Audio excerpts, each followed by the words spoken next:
How to stop screenshot on Facebook story. Currently, Facebook does not offer a built-in feature to completely block screenshots, but you can use these methods to protect your content. First of all you have to do is open Facebook and go to your story option available at the top left corner of your screen. Then inside your story, you'll get to see settings option available at the top right corner. Tap on it.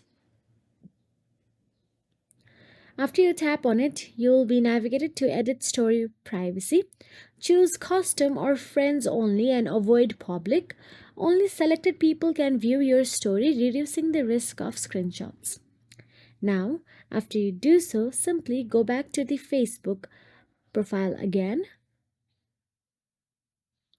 Simply tap on the profile icon at the top left corner of your screen and navigate to your profile.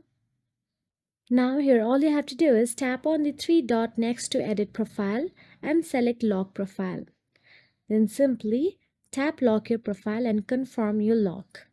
What happens is others can't zoom, download or screenshot your profile picture and only friends can see your posts in full details.